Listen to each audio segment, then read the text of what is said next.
الحمد لله رب العالمين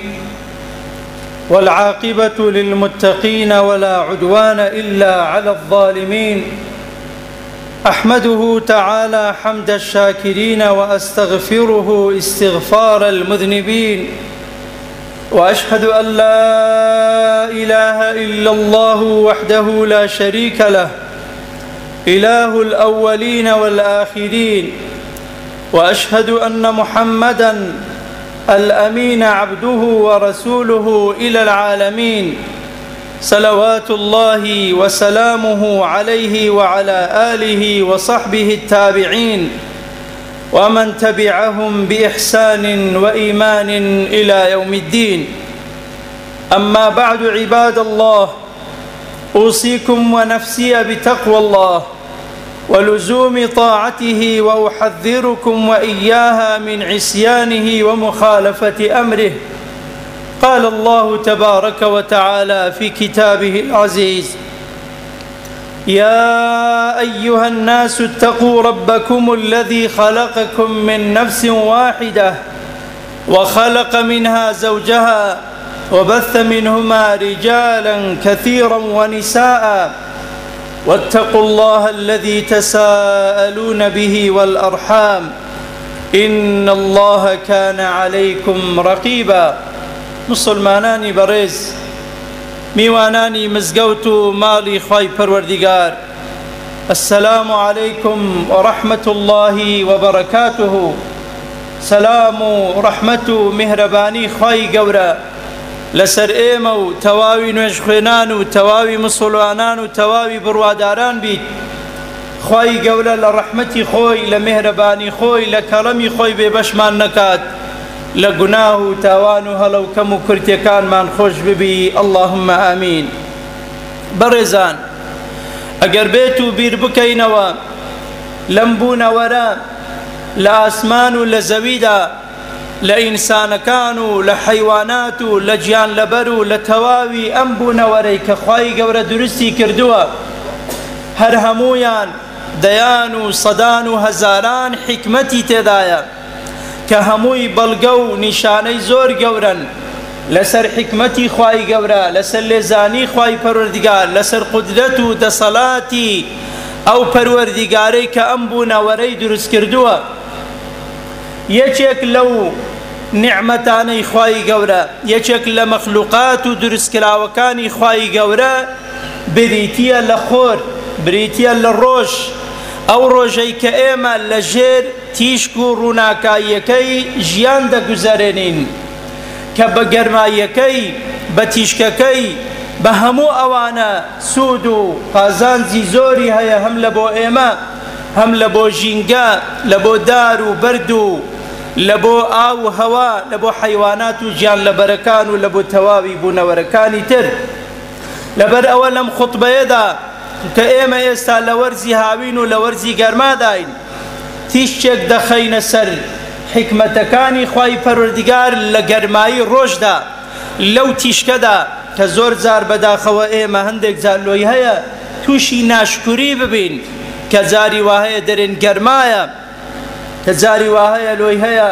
قسە بکەین، هەندێک لەو قسانە بچیتە بابی ناشکری و کە باس لە مەخلوقات و دەسەڵاتی خوای پەروەردیگار دەکەین، لەو شتانەی کەوا لە بۆ ئێمەی داناوە. لەبەر ئەوە بەڕێزان، خوای گەورە لە قورئانی پیرۆزدا لە چەندین ئاەت ئاگادارمان دەکاتەوە بەوەی کە ئێمە بیر لە دروستکراوەکانی خوای گەورە بکەینەوە. یەکێک لەو ئاەتانە خوای گەورە دەفەرمێت: إن في خلق السماوات والأرض واختلاف الليل والنهار لآيات لأولي الألباب. خوای گەورە دەفەرمێت لە دروستکردنی ئاسمانەکان و زەویدا، ئەو هەموو طەبەقاتی ئاسمانەکان، حەفت طەبەقەی ئاسمانەکان، ئەو هەموو ئەستێرە و خۆر و مانگە، هەر هەموویان، و هەروەها ئەم زەویەی کە ئێمە بە چاوی خۆمان دەیبینین و لەسەری دەژین، کە هەم ئاو و دار و بەرد و گژ و جیا و هەوا و هەموو ئەوانەی تێدایە. واختلاف الليل والنهار، خوای گەورە دەفەرمێت لە گۆڕانکاری شەو و ڕۆژدا، شەو و ڕۆژ بە دوای یەکدا دێن، شەو دادێ لە دواییدا ڕۆژ دادێ جارێکی تر ئەم شەو و ڕۆژ و گۆڕانکاریانە لە ژیانی ئێمەدا لەم بوونەوەرەدا هەر هەموویان خوای گەورە دەفەرمێ لە ئایاتین هەموویان بەڵگە و نیشانن علامەتی زۆر گەورن لەسەربوونی خوای پەروەردیگار و دەسەڵاتی خوای گەورە بەڵام لە بۆ ئەو کەسانی لئولی الئەلباب ئەوانەی کە خاوەن عەقڵ و بیر و هۆشن و بیر لە دەسەڵات و دروستکراوەکانی خوای پەروەردیگار دەکەنەوە. لە ئایەتێکی تردا تایبەت بە ڕۆژ خوای گەورە دەفەرمێن لەشەمس ينبغي لها أن تدرك القمر ولا الليل سابق النهار وكل في فلك يسبحون دەفەرمێ ڕۆژ و مانگ هەر هەموویان بە مەساری خۆیان بە دەسەڵاتی خوای پەروەردیگار بەو شێوازەی خوای گەورە لە بۆی دیاری کردوون دەخولێنەوە دەسوڕێنەوە لە خولانەوەی ڕۆژ و مانگدا اینجا شەو دروست دەبی ڕۆژ دروست دەبی ڕووناکایی دروست دەبی تیشی خۆرمان بەردەکەوی هەموو ئەوانە لە دەسەڵاتی خوای پەروەردیگارە هیچیشان ڕێ لەوەی تر ناگری نەخۆر ڕێ لە مانگ دەگری نەمانگ ڕێ لە خۆر دەگری هەمووی بە میزان هەمووی بە حیساب هەمووی زۆر بەوردی لە دەسەڵاتی خوای پەروەردیگار بەو شێوازە خوای گەورە دروستی کردووە. لەبەر ئەوە ئەم خۆرەی کە بەر دنیا دەکەوی ئەم تیشکەی بەر لاشەی ئێمە و بەر دنیا دەکەوی نیعمەتێکە لە نیعمەتەکان کە بە ملیۆنەها بە ملیارەها دۆلار سەرف بکرێ ناتواندرێ تەنها بۆ چەند سەعاتێکیش لە شێوەی ئەم ڕۆژە لە شێوەی ئەم ڕووناکایە لە شێوەی ئەم تیشکە دروست بکرێ و بەسەر ڕووی زەویدا بەڵاو بکرێتەوە. بەڵام خوای گەورە بەبێ تێچوون بەبێ ئەوەی کە ئێمە مەسرەفی لێ بکەین ڕۆژانە بە بەردەوام ئەم خۆرە دووبارە دەبیتەوە ئەم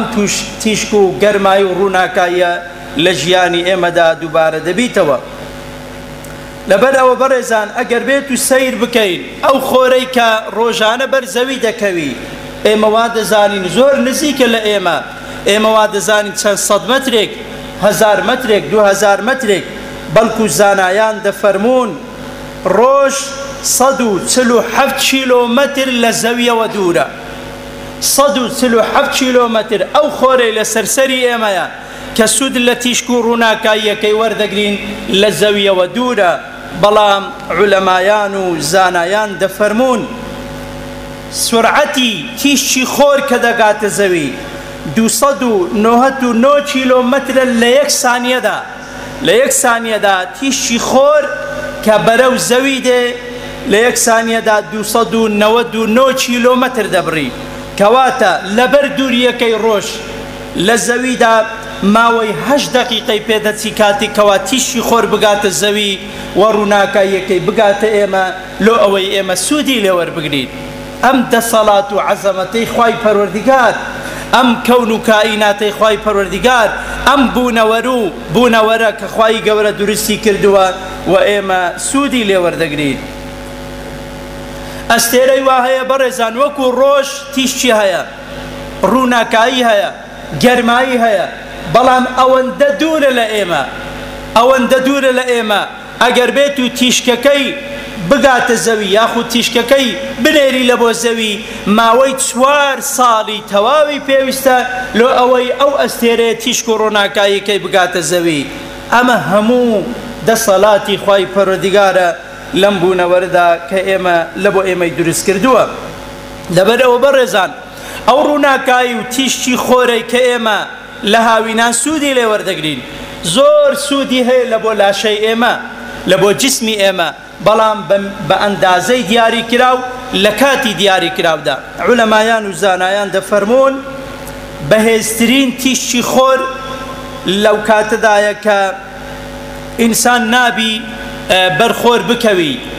لە سەعات 8 بەیانیەوە هەتا دەوروبەری 3 هەتا 4 ئێوارە لەو کاتەدا تیشکی خۆر زۆر بەهێزە زۆر بەقووەتە.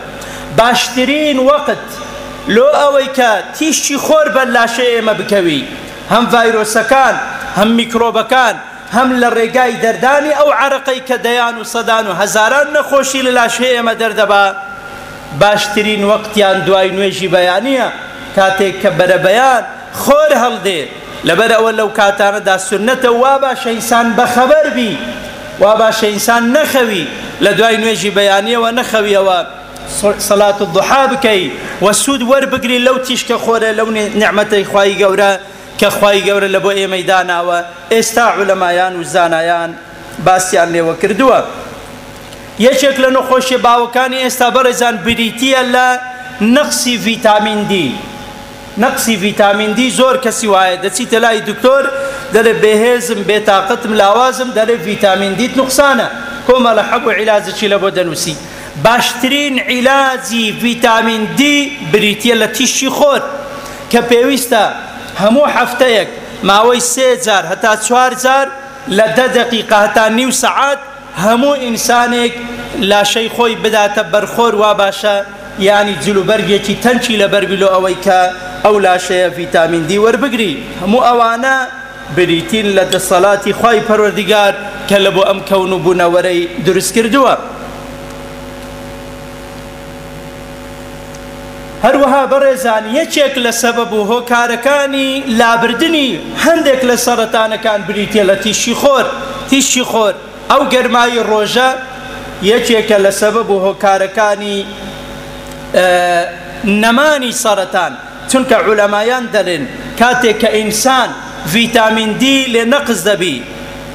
صدا شستي أو كساني كتوشي سرطان دبن أوانا كوا نقصي فيتامين دي عن هيا فيتامين ديش لخور وردجيلي لبرا وأم خورة كبلاش إنسان دكوي سودة زوري هيا كإنسان دور دبيتن لسرطان لبر أو بيوست إنسان هميشه بير لدرسكرا وكاني خواي پروردگار بكاتوا او روجي كيما دايبينين او روناكاي كيما دايبينين او تشكي كوابر ام دنيا ذكوي اما هموي خالقك يا پروردگارك يا وكن نعمتك لبو امبونا وريدن ريبد بي اما سفاسي لسر بكين برزان هل سر حكمته لزاني ود الصلاه خواي پروردگار قصه چي كرته لصالي 1958 لولاتي الصين سروچی او کاتی ولاتی سین بریاری دا بو پاراستنی دخل دانو دانویرو بروبومی میوزاتو اوانا اوی پلوری زیان بخشا یان زور بیهر زوری چولگو پلورو تیروارکان بکجونو ناویان ببن تنانت هر کسیک اگر بیتو با اندازه زوری لناو بردنی تیرو پلورکان خلات دکرال لان حکومتو پاره چی باشی پیددرا هم حكومة هم ملت توانيان زور بي هر زوري پلورو كان لناو ببن بلام لو سال دا بهوي نماني او همو پلورانا زورها كرم زورها جيان لبر زورها ميشو مغز زورها شت لم زوية دا لجنگ دا بلاو بويوا اما بو سببو هوكاري گرانية چي زور قاتي وقرية چي زور كالصالي 1961 زياتر ل 25 مليون كس لولاتي الصين لناوتون بهوي لناو بردني پلوركان و چجولكان كواتا هر اوي كخواي قورا لبوي ميدانا او تواوا او حكمتي تدايا او لزاني خواي پروردگار لبرو انسان نابي ناشكري بكا نابي جين بدا بهور ببا بروش بمانك همو أوانا پیغمبری خواه صلى الله عليه وسلم دفرمي كأبو هريرة لبومان دجيرت وفرمي قال الله عز وجل خواهي قول لحديثي قدسي دا دفرمي يؤذيني ابن آدم دفرمي هندك زار بني آدم وعبدكاني من آزار ددن من أزيد ددن يسب الدهر جن با زمانه ددن جن بهوا ددن بروج ددن بگرما ددن ناشکری دکن دنوزينوا همو أوانا وأنا الدهر خواهي قورد فرمي من أم كون كائنات بونا ورد سورينم من أم زوية سورينم خواهي قوريك الروج ومانقو استيرو همو أوانا يدرس كردوا إن زاد فرمي بيدي الأمر همو أم بونا ورد هالصوران دني أم بونا ورد خواهي قورد فرمي بدستي منا إن زاد فرمي أقلب الليل والنهار من شو روج بدوايك دادهينم لبر أو إنسان دبي هميشة آقدار بي توشي ناشكري أو بابتان نبي آخر خال برزان لم خطبه دا أويشان قرمائي روش وقرمائي هاوين قرمائي روجي قيامت من ببير ذين التواب پیغمبری خواه صلی الله علیه وسلم لفرموده یک دا دفرمي ناركم هذه التي يوقد ابن آدم أو أقريك إيما نانو تشتو أو شتاني كبي آمادة دكينو لجيان الدنيا دا بكاري دينين دفرمي جزء من 70 جزءا من حر جهنم بشيك لحفتا بشي جرماي أقري جهنم قالوا والله إن كانت لكافية يا رسول الله صحابة كان قلت أنا أي بيغمبري خواه والله أو أقري لدنيا دا هيا أو أقرش إيما دستيني إيما توشي أزيت وآزار دبين هر أو بسلو أو كإنسان عذابي بيبخواه بيغمبري خواه فرمي فإنها فضلت عليها ب69 جزءا كلها مثل حرها فرمي آقري جهنم بنودو بشست وحفت نو زار لو آقري دنيا قرمترا يعني هر جزء ايشي لو شستو نويا بأندازي زور زيادة آقري دنيا قرمترا وزيادة لفرموده ايشي تردا كمقدادي كوري أسود لبو ماند جريته ودفرمي بيغمبري خواه فرموي تدنى الشمس يوم القيامة لروجي قيامة دا أو خورة لسرسري إيما نزيق دبيتوا تدنى الشمس يوم القيامة من الخلق حتى تكون منهم كمقدار ميل حتى بأندازي ميلك لسرسري إنسان كان برز دبيتوا قال سليم بن عامر الراوي عن المقدادي صحابيك بناي سليم كوري عامر فرموي فوالله ما أدري ما يعني بالميل أمسافة الأرض أم الميل الذي تكتحل به العين دفر مسوين بخواي قبره نازانم پیغمبری خواه مبستی لو میلی دنیای که 1600 متر یان او میلی که آفرد یان انسانکان تاوی خویان پیکل ددن اوی که انسانکان تاوی خویان پیکل ددن نازانم کامیانا مبستی پیغمبری خواه صلی اللہ علیہ وسلم کامیان بوا انجا دفرمي فيكون الناس على قدر أعمالهم في العرق لقيامة دا أو روجك أو اندنزيك إنسان كان بأندازي قناهي خويان دا كوننا عرقي خويان فمنهم من يكون على كعبيه وهي عرقي خوي هتا قوزنك كاني هاتوا ومنهم من يكون على ركبتيه وهي هتا سوك كاني عرقي هاتوا ومنهم من يكون إلى حقويه ومنهم من يلجمه العرق إلجاما قال وأشار رسول الله إلى فيه بيغمبري خواه فرمي وهي هتانا وراسي وهي لناو عرقي خوي غرق بو بيغمبري خواه إشاري لبو زاري كرفرمي وهي هتا زاري ولناو عرقي خوي بزر دبي كوات برزان أوي كلمبونا وردا رودا هموي حكمتي تدايا كهاوين دادي حكمتي تدايا كرونا كاي روجو قرماي روج همو أوان حكمتي تدايا علمايان وزانيان دفرمون اگر بيتو روج نبي بهيج شويك جيان لم دنيا يدا بردوام نابي دنيا دبيت يك بارسا بسطلك يك بارسا بفر بهيج شويك جيان لم دنيا يدا مسوغر نابي وإنسان كان ناتوان جيان خويان بري بكن كواتا أوي لم خطبة دائما سودي لوردقرين بريتيا لدى صلاة خواهي پروردگار بريتيا لحكمة اللساني خواهي قورا أوي كعايدي خداي لبو خواهي پروردگار بزيبرين ناشكري نكين تداخلي إيشي خواهي پروردگار نكين روج حكمتي تدايا سر ما حكمتي تدايا با حكمتي تدايا ديان صدان هزاران حكمة علمايان باسيان كردوا مليونها ومليارها حكمتي شيء أصلا علمايان درجان بينا كردوا ولا ونازان لكو تايدا لخواهي قوردا وكارين يا ربي خوايا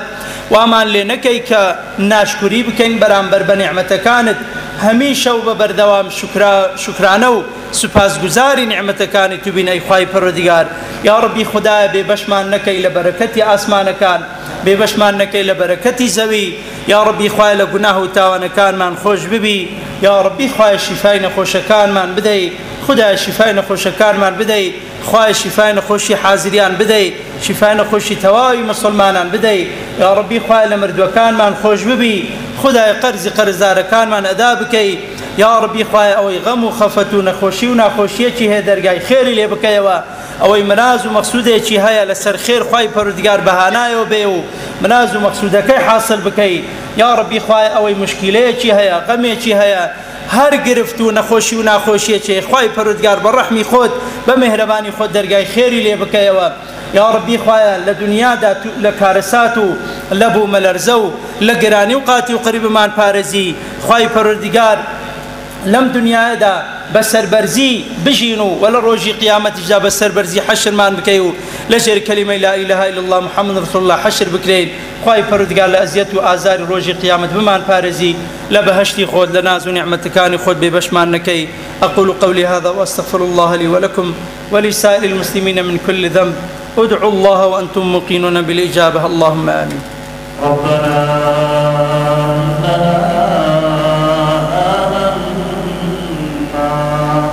فاغفر لنا ذنوبنا وقنا عذاب النار. آمين آمين والحمد لله رب العالمين. الحمد لله ثم الحمد لله والصلاة والسلام على رسول الله. أوصيكم عباد الله ونفسي أولا بتقوى الله وطاعته ولزوم أوامره وكثرة مخافته. إن الله مع الذين اتقوا والذين هم محسنون. واعلموا أن الله تعالى صلى على نبيه قديما فقال تعالى ولم يزل قائلا عليما وآمرا حكيما تنبيها لنا وتعليما وتشريفا لقدر نبينا وتعظيما. إن الله وملائكته يصلون على النبي يا أيها الذين آمنوا صلوا عليه وسلموا تسليما. اللهم صل وسلم على سيد السادات وسقف الموجودات. إنما الأعمال بالنيات. مولانا ومولى العالمين أبي القاسم الأمين وآله أجمعين. اللهم اغفر للمؤمنين والمؤمنات والمسلمين والمسلمات الأحياء منهم والأموات. اللهم انصر من نصر الدين واخذل من خذل المسلمين. اللهم اجمع شملنا وطهر قلوبنا. اللهم استر عوراتنا وآمن روعاتنا وأصلح ولاة أمورنا. اللهم اجعل دولتنا هذا وسائر دول المسلمين سخاء رخاء آمنا مطمئنا وعامرا بالإيمان. اللهم ارحم موتانا وعاف جرحانا وفك أسرانا واشف مرضانا واهدي شبابنا لما تحبه وترضاه. اللهم يا عزيز يا غفار ويا كريم يا ستار حرم وجوهنا ووجوه أهل الجمعة والجماعة على النار. عباد الله إن الله يأمر بالعدل والإحسان وإيتاء ذي القربى وينهى عن الفحشاء والمنكر والبغي يعظكم لعلكم تذكرون ولذكر الله أكبر. أقم الصلاة يرحمكم الله.